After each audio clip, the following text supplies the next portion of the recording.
Hello students, today we are going to start our third module, that is business data analysis. This module starts with the topic features of new generation computers. First feature is high speed. Modern computers are much faster and they can perform very complex calculations very fast.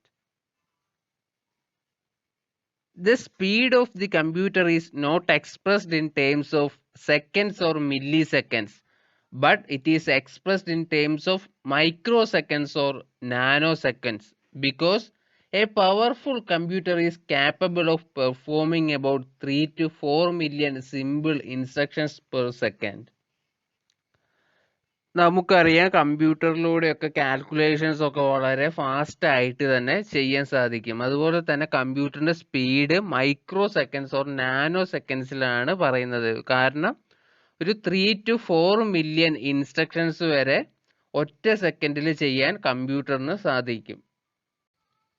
Second feature is accuracy. Computers are very accurate in processing data. Once the correct data is entered with the correct program, the result will also be correct. If mistakes occur in calculations, they are committed by human beings in the process of feeding wrong data or wrong instructions. നമുക്കറിയാം കമ്പ്യൂട്ടേഴ്സിൽ ചെയ്യുന്ന ഏതൊരു problem എടുത്താലും അല്ലെങ്കിൽ എന്ത് operations ആണെങ്കിലും അതിന് correct result computers provide ചെയ്യും. In case result wrong ആവണേൽ ആകെ ഉള്ളൊരു പ്രോബ്ലം എന്താണെന്ന് വെച്ചാൽ നമ്മൾ ഹ്യൂമൻ ബീയിങ്സ് എൻ്റർ ചെയ്യുന്ന ഡാറ്റാസ് റോങ് ആയിരിക്കണം. അങ്ങനെ ഒരു കേസിൽ മാത്രമേ കമ്പ്യൂട്ടേഴ്സ് റോങ് റിസൾട്ട് തരുള്ളൂ. അതൊരു ഹ്യൂമൻ എറർ ആയിട്ടാണ് കൺസിഡർ ചെയ്യുക. കമ്പ്യൂട്ടേഴ്സ് ഒരിക്കലും മിസ്റ്റേക്സ് വരുത്താറില്ല. Next feature is storage capacity. It is difficult to store large volume of data in human brain and remember it for fairly long period of time. But computers have the capacity to store large amount of data and instructions and can retrieve it as and when we require it. The size of the internal memory of the CPU is limited. To overcome this defect, various secondary storage devices such as external hard disk, pen drives are used for storing information. Computer storage is measured in bytes, kilobytes, megabytes, gigabytes, and increasingly terabytes. One byte is one character of information and is comprised of 8 bits. കമ്പ്യൂട്ടറിൻ്റെ മറ്റൊരു important ആയിട്ടുള്ളൊരു ഫീച്ചറാണ് storage capacity. നമുക്കറിയാം നമ്മുടെ ബ്രെയിനിൽ എല്ലാ കാര്യങ്ങളും ഒരിക്കലും store ചെയ്ത് വെക്കാൻ പറ്റില്ല. സോ നമുക്ക് കമ്പ്യൂട്ടർ ഡിവൈസിൽ ധാരാളം ഇൻഫർമേഷൻസ് സ്റ്റോർ ചെയ്ത് വെക്കാം. കമ്പ്യൂട്ടറിൻ്റെ CPU-ൻ്റെ ഒരു കപ്പാസിറ്റി ലിമിറ്റഡ് ആണെങ്കിൽ നമുക്ക് എക്സ്റ്റേണൽ ഹാർഡ് ഡിസ്കും പെൻ ഡ്രൈവ് പോലെയുള്ള സെക്കൻഡറി സ്റ്റോറേജ് ഡിവൈസസ് യൂസ് ചെയ്തിട്ട് ഇതിൻ്റെ സ്റ്റോറേജ് കപ്പാസിറ്റി ഇൻക്രീസ് ചെയ്യാൻ സാധിക്കും. അതുപോലെ തന്നെ നമുക്കറിയാം ഇതിൻ്റെ സ്റ്റോറേജസ് നമ്മൾ മെഷർ ചെയ്യുന്നത് bytes, kilo bytes, megabytes, gigabytes, terabytes അങ്ങനെ ഡിഫറെൻറ്റ് യൂണിറ്റ്സിലാണ്. ഇപ്പോൾ ടെറാബൈറ്റ്സിലുള്ള ഹാർഡ് ഡിസ്ക് ഒക്കെ ഒരു നോർമൽ പേഴ്സണൽ കമ്പ്യൂട്ടറിൻ്റെ കൂടെ അവൈലബിൾ ആയിരിക്കും. Next feature is വേഴ്സറ്റിലിറ്റി. Computers can perform different types of work. Lots of tasks can be performed at the same time. കമ്പ്യൂട്ടേഴ്സിന് ഒരേ സമയത്ത് തന്നെ ധാരാളം കാര്യങ്ങൾ ചെയ്യാൻ സാധിക്കും. അതുപോലെ തന്നെ ഒരു ടൈപ്പ് ഓഫ് PC തന്നെ ഡിഫറെൻറ്റ് കൈൻഡ്സ് ഓഫ് വർക്ക് ചെയ്യാൻ യൂസ് ചെയ്യുന്നുണ്ടാവും. ഫോർ എക്സാമ്പിൾ നമ്മൾ വീട്ടിൽ യൂസ് ചെയ്യുന്ന ഒരു പേഴ്സണൽ കമ്പ്യൂട്ടർ ബിസിനസ് ആവശ്യത്തിനും അതുപോലെ തന്നെ സയൻറ്റിഫിക് പർപ്പസിനൊക്കെ ഉപയോഗിക്കാൻ സാധിക്കും. Next one is artificial intelligence. It is one of the important feature of 5th generation computers. It is the ability of a computer to think and perform tasks like humans. മനുഷ്യന്മാരെ പോലെ ചിന്തിക്കാനും അതേപോലെ ഓരോ ജോലികൾ ചെയ്യാനുള്ളൊരു കമ്പ്യൂട്ടറിൻ്റെ എബിലിറ്റിനെയാണ് ആർട്ടിഫിഷ്യൽ ഇൻ്റലിജൻസ് എന്ന് പറയുന്നത്. നമുക്കറിയാം ഇപ്പോഴത്തെ മിക്ക കമ്പ്യൂട്ടേഴ്സ് അല്ലെങ്കിൽ മൊബൈൽ ഡിവൈസസിലൊക്കെ നമുക്ക് സൗണ്ട് റെക്കഗ്നിഷൻ അവൈലബിൾ ആണ്. അതൊക്കെ ഒരു ആർട്ടിഫിഷ്യൽ ഇൻ്റലിജൻസിന് എക്സാമ്പിൾ ആണ്. Next feature is diligence. Computers can work for many hours continuously without taking any rest and without decreasing its speed, accuracy, and efficiency. It is free from fatigue and tiredness. നമുക്കറിയാം human ബീങ്സിന്റെ case എടുക്കുകയാണെങ്കിൽ ഒരേ വർക്കോ അല്ലെങ്കിൽ കുറേ നേരം അവർ work ചെയ്തിട്ടുണ്ടെങ്കിൽ അവർക്കൊരു tiredness ഉണ്ടാവും. അപ്പോൾ അവർ കണ്ടിന്യൂസ് ആയിട്ട് കുറേ നേരം വർക്ക് ചെയ്യില്ല. അത് സെയിം വർക്കാണെങ്കിൽ പിന്നെ ഒരിക്കലും പറയാനില്ല, അത് അവരെ നല്ലോണം ബോറടിപ്പിക്കും. പക്ഷെ കമ്പ്യൂട്ടറിന്റെ കേസിൽ ഇതൊന്നും അവരെ അഫക്റ്റ് ചെയ്യില്ല. എത്ര നേരം 24 hours ഇൻ എ ഡേ നമുക്ക് കമ്പ്യൂട്ടേഴ്സിനെ വർക്ക് ചെയ്യിപ്പിച്ചുകൊണ്ടിരിക്കാം. അതിന്റെ സ്പീഡും ആക്യുറസിയും എഫിഷ്യൻസിയും ഒന്നും കുറയുന്നൊന്നുമില്ല. അതേപോലെ തന്നെ ഫാറ്റിക്സും ടയർഡ്നെസ്സും ഒന്നും കമ്പ്യൂട്ടറിന് ഒരിക്കലും വരില്ല. Next feature is complexity. Some of the applications of the computers are very complex and it is impossible and impracticable to do the work manually. നമുക്ക് മാനുവലായിട്ട് ചെയ്യാൻ പറ്റാത്ത കോംപ്ലക്സ് ആയിട്ടുള്ള ടാസ്ക് വരെ വളരെ ഈസി ആയിട്ട് കമ്പ്യൂട്ടേഴ്സ് ചെയ്തു തരുന്നുണ്ട്. Last feature is reliability. It gives consistent result for similar set of data. So computer is very reliable.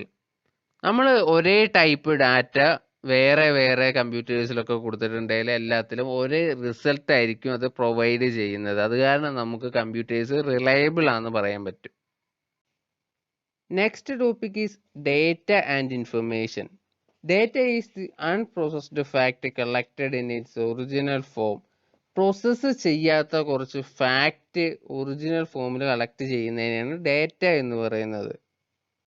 Data is an individual unit that contains raw material which does not carry any specific meaning. ഡേറ്റയിൽ ഒരു individual യൂണിറ്റിനെ പറ്റിയുള്ള ഒരു fact ആയിരിക്കും ഉണ്ടാവുക, അതിന് എന്തെങ്കിലും പ്രത്യേക meaning ഉണ്ടായിരിക്കില്ല. Next one is information. Information is a processed organized data presented in a given context and is useful to human. Process ചെയ്ത ഓർഗനൈസ് ചെയ്ത ഡാറ്റ പ്രസന്റ് ചെയ്യുന്നതിനെയാണ് ഇൻഫർമേഷൻ എന്ന് പറയുന്നത്. ഇത് ഹ്യൂമൻസിന് യൂസ്ഫുൾ ആയിരിക്കും. Then information is A group of data that collectively carry A logical meaning. ഒരു meaning ഉള്ള ഒരു group of ഡാറ്റേനെയാണ് information എന്ന് പറയുന്നത്. Next topic is data analysis. Data analysis is the process of inspecting, cleaning, processing and analyzing data with the goal of discovering useful information. Data analysis എന്ന് പറഞ്ഞാൽ ഒരു പ്രോസസ്സാണ്. അതിൽ ഫസ്റ്റ് നമ്മൾ ചെയ്യുന്നത് ഇൻസ്പെക്ടിങ് ഡാറ്റ. ഡാറ്റാസ് എല്ലാം നമ്മൾ ശരിയാണോ എന്ന് പരിശോധിക്കുന്നു. ദെൻ ക്ലീനിങ്, ആ ഡാറ്റാസിൽ എന്തെങ്കിലും എറേഴ്സ് ഉണ്ടെങ്കിൽ അങ്ങനത്തെ ഡാറ്റാസ് ഒക്കെ ഒഴിവാക്കുന്നു.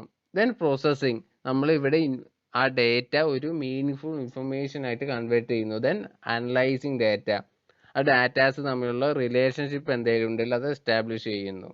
Then with the goal of discovering useful information. ഇതൊക്കെ ചെയ്യുന്നത് നമുക്കൊരു യൂസ്ഫുൾ ഇൻഫർമേഷൻ കിട്ടാൻ വേണ്ടിയിട്ടാണ്. Next topic is classification of data. Datas can be classified into two. First one is qualitative data. It is concerned with the descriptions or words which can be observed but cannot be computed. They are generally not measurable. Qualitative data എന്ന് പറഞ്ഞാൽ ഡിസ്ക്രിപ്ഷൻസോ വേർഡ്സോ ഒക്കെ ആയിട്ടായിരിക്കും അതിൻ്റെ measurement ഉണ്ടാവുക. നമുക്കത് observe ചെയ്യാൻ പറ്റും, ഒരിക്കലും കമ്പ്യൂട്ട് ചെയ്യാൻ പറ്റില്ല. പിന്നെ ഇത് നമുക്ക് ഒരിക്കലും കൃത്യമായിട്ട് മെഷർ ചെയ്യാൻ പറ്റില്ല. ഇത് എത്രത്തോളം ഉണ്ടെന്ന് ഒരിക്കലും പറയാൻ പറ്റില്ല. For example personality, attitudes, beauty, അങ്ങനെയുള്ള കാര്യങ്ങൾ ഒരാൾക്ക് എത്ര ഉണ്ട് എന്ന് നമുക്ക് കറക്റ്റായിട്ട് മെഷർ ചെയ്യാൻ പറ്റില്ല. Next one is quantitative data. These data can be expressed with numbers. Quantitative data is the data which can be put into categories, measured or ranked. Length, weight, age, cost, rating scales are all examples of quantitative data. Quantitative data can be represented visually in graphs and tables and be statistically analyzed. Quantitative data പ്രധാനമായും നമ്പേഴ്സിലായിരിക്കും express ചെയ്യുക. അതുപോലെ തന്നെ നമുക്ക് different categories ആയിട്ട് നമുക്ക് ഈ quantitative ഡാറ്റാസിനെ തിരിക്കാൻ പറ്റും. അതുപോലെ തന്നെ നമുക്ക് ഗ്രാഫിലൊക്കെ ഈ ക്വാണ്ടിറ്റേറ്റീവ് ഡാറ്റാസ് റെപ്രസെൻറ്റ് ചെയ്തിട്ട് ഈസി ആയിട്ട് അനലൈസ് ചെയ്യാൻ സാധിക്കും. വെയിറ്റ്, ഏജ്, കോസ്റ്റ് ഇതൊക്കെ ക്വാണ്ടിറ്റേറ്റീവ് ഡാറ്റയ്ക്ക് എക്സാമ്പിൾസ് ആണ്. Quantitative data is again classified into two: categorical data and continuous data. First one is categorical data. These are the data that can be placed into groups. An item cannot belong to more than one group at a time. നമുക്ക് ഗ്രൂപ്പായിട്ട് classify ചെയ്യാൻ പറ്റുന്ന ഡാറ്റയാണ് categorical data. ഇത്തരം datas ഒരു സമയത്ത് ഒന്നിലധികം ഗ്രൂപ്പിൽ ഒരിക്കലും വരില്ല. ഇതിന് എക്സാമ്പിൾസ് ആണ് gender, age group, educational level. അതൊക്കെ ഒരേ സമയത്ത് ഒരിക്കലും ഒന്നിലധികം ഗ്രൂപ്പിൽ വരില്ല. അതേപോലെ തന്നെ നമുക്ക് ഗ്രൂപ്പായിട്ട് ഇതിനെ ഡിവൈഡ് ചെയ്യാനും പറ്റും. Next one is continuous data. It is A numerical data measured on A continuous range or scale. Continuous ആയിട്ട് മെഷർ ചെയ്യുന്ന അല്ലെ കണ്ടിന്യൂസ് സ്കെയിൽ യൂസ് ചെയ്ത് മെഷർ ചെയ്യുന്ന ഡാറ്റാസ് ആണ് continuous data. It can take any value within A range. ഒരു റേഞ്ചിലുള്ള ഏതെങ്കിലും ഒരു value ആയിരിക്കും ഇതിൽ മെഷർ ചെയ്യുക.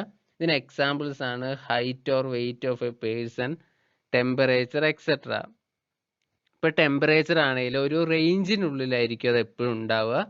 ഓരോ ദിവസം അനുസരിച്ചിട്ട് അത് ചേഞ്ച് ചെയ്തുകൊണ്ടിരിക്കും. അതിന് ഒരു ദിവസത്തിൽ തന്നെ പല തവണയും ഈ ടെമ്പറേച്ചേഴ്സ് ഒക്കെ ചേഞ്ച് ചെയ്യാറുണ്ട്. അതുകൊണ്ടാണ് അതിനെ കണ്ടിന്യൂസ് ഡേറ്റ എന്ന് വിളിക്കുന്നത്. Next topic is business data analysis. It is also known as business analytics. Business analytics is the analysis of business data four decision making.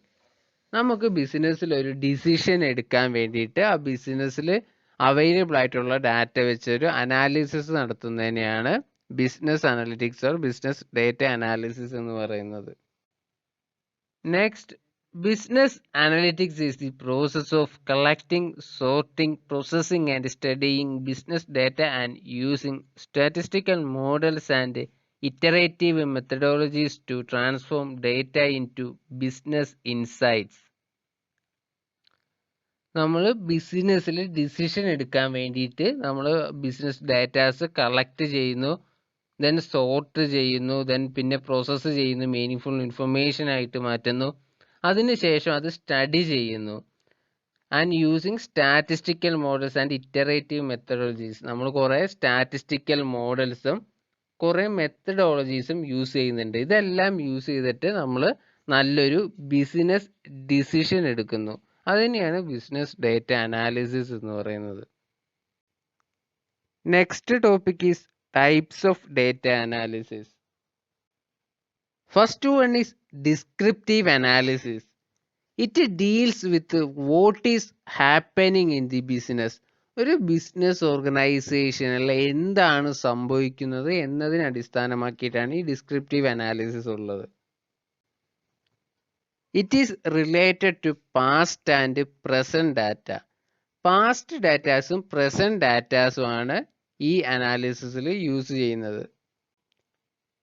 It helps to understand what has happened in the past and what is happening currently. മുൻപ് എന്താണ് ആ ബിസിനസ്സിൽ സംഭവിച്ചത്, അതുപോലെ ഇപ്പോഴെന്താണ് സംഭവിച്ചു കൊണ്ടിരിക്കുന്നത് എന്നീ കാര്യങ്ങൾ അറിയാൻ ഈ അനാലിസിസ് സഹായകമാണ്. Monthly sales report is an example of descriptive analysis. Second one is diagnostic analysis. It deals with why it is happening. ഒരു കാര്യം എന്തുകൊണ്ടാണ് സംഭവിക്കുന്നതെന്നാണ് ഇതിൽ അനാലിസിസ് ചെയ്യുന്നത്. Once descriptive analysis shows that something negative or positive happen, diagnostic analysis can be done to find out the reason. നമ്മൾ നേരത്തെ പറഞ്ഞ descriptive അനാലിസിസിൽ എന്താണ് നടക്കുന്നത് എന്നാണ് കണ്ടുപിടിക്കുന്നത്. അത് പോസിറ്റീവോ നെഗറ്റീവോ ആയിട്ടുള്ള കാര്യമായിരിക്കും. അതിൻ്റെ റീസൺ എന്താണെന്നാണ് നമ്മൾ ഡയഗ്നോസ്റ്റിക് അനാലിസിസിൽ ഫൈൻഡ് ഔട്ട് ചെയ്യുന്നത്. എക്സാമ്പിൾ ആണ് sales analysis to find out the causes of low sales volume in the previous month. കഴിഞ്ഞ മാസത്തെ മന്ത്ലി സ്റ്റേറ്റ്മെന്റ് നമ്മൾ ഡിസ്ക്രിപ്റ്റീവ് അനാലിസിസ് പ്രിപ്പയർ ചെയ്തിട്ടുണ്ടായിരുന്നു. അപ്പോൾ അതിൽ സെയിൽസ് കുറവാണെങ്കിൽ അതിനുള്ള റീസൺ എന്താണെന്ന് കണ്ടുപിടിക്കാൻ ഒരു സെയിൽസ് അനാലിസിസ് പ്രിപ്പയർ ചെയ്യുന്നു. Next one is predictive analysis. This deals with what is likely to happen in the future. ഫ്യൂച്ചറിൽ എന്താണ് സംഭവിക്കേണ്ടത് എന്നതിനെ കുറിച്ചുള്ള അനാലിസിസ് ആണ് പ്രെഡിക്റ്റീവ് അനാലിസിസ്. അതിൻ്റെ പേരിൽ തന്നെ ഉണ്ട്, പ്രെഡിക്റ്റീവ് മീൻസ് പ്രിഡിക്ഷൻ. നമ്മൾ ഓൾറെഡി എന്താണ് സംഭവിക്കേണ്ടത് എന്ന് നേരത്തെ തന്നെ തീരുമാനിക്കുന്നു. It uses data mining, statistical models, machine learning and automation, artificial intelligence, etc. to extract trends from existing data and to form predictions about the future. ഇപ്പോൾ നമ്മൾ ഈ ഫ്യൂച്ചറിനെ കുറിച്ച് പ്രെഡിക്റ്റ് ചെയ്യണേൽ നമ്മൾ പാസ്റ്റിലുള്ള ട്രെൻഡ്സ് മനസ്സിലാക്കണം. അതിന് നമുക്ക് data mining, statistical models, artificial intelligence ഇങ്ങനത്തെ various methods or tools use ചെയ്യേണ്ടതായിട്ട് വരും. പ്രെഡിക്റ്റീവ് അനാലിസിസിന് ഒരു എക്സാമ്പിളാണ് സെയിൽസ് ബജറ്റ്. നമ്മൾ ഫ്യൂച്ചർ സെയിൽസ് എത്രയാണ് ഇവിടെ എസ്റ്റിമേറ്റ് ചെയ്തിട്ട് അതിനനുസരിച്ചിട്ട് പ്രൊഡക്റ്റ് പ്രൊഡ്യൂസ് ചെയ്യും. Last one is prescriptive analysis. It deals with what do I need to do. നമ്മൾ ബാക്കിയുള്ള 3 അനാലിസിസിൻ്റെ റിസൾട്ട് അല്ലെങ്കിൽ ഔട്ട്കംസ് യൂസ് ചെയ്തിട്ട് ഇനി എന്താണ് ചെയ്യേണ്ടതെന്ന് പ്രിസ്ക്രിപ്റ്റീവ് അനാലിസിസിൽ തീരുമാനിക്കുന്നു. It make use of the information received from all other analysis and forms A plan of action for the business organisation. നമ്മൾ ബാക്കിയുള്ള അനാലിസിസിൽ നിന്നുള്ള ഇൻഫർമേഷൻസ് എല്ലാം മേടിച്ചിട്ട് നമ്മുടെ ബിസിനസ് ഓർഗനൈസേഷന് വേണ്ടി ഒരു പ്ലാൻ ഓഫ് ആക്ഷൻ ഇവിടെ നമ്മൾ പ്രിപ്പയർ ചെയ്യുന്നു. നമ്മൾ എന്താണ് ചെയ്യേണ്ടത് എന്നതിന് വ്യക്തമായിട്ടുള്ളൊരു പ്ലാൻ വേണം. സോ ആ പ്ലാൻ പ്രിപ്പയർ ചെയ്യുന്നത് പ്രിസ്ക്രിപ്റ്റീവ് അനാലിസിസിലാണ്. It helps to chose the decide course of action among the available alternatives to achieve the objectives and goals of the business. നമ്മൾ ബിസിനസിൻ്റെ ഒബ്ജക്റ്റീവ്സും ഗോൾസും അച്ചീവ് ചെയ്യാൻ വേണ്ട ഡിസിഷൻസ് എടുക്കാൻ പ്രിസ്ക്രിപ്റ്റീവ് അനാലിസിസ് ആണ് ഹെൽപ്ഫുൾ ആയിട്ടുള്ളത്. പ്രിസ്ക്രിപ്റ്റീവ് അനാലിസിസിന് ഒരു എക്സാമ്പിളാണ് plan of action for the launching of new product. ഇപ്പോൾ ഒരു പുതിയ പ്രോഡക്റ്റ് നമ്മൾ ലോഞ്ച് ചെയ്യാൻ പോകുന്നതിന് മുമ്പ് നല്ലൊരു പ്ലാൻ ഓഫ് ആക്ഷൻ വേണം. അത് ഈ എല്ലാ അനാലിസിസും നടത്തിയതിന് ശേഷമായിരിക്കും നമ്മൾ പ്രിപ്പയർ ചെയ്യുന്നത്.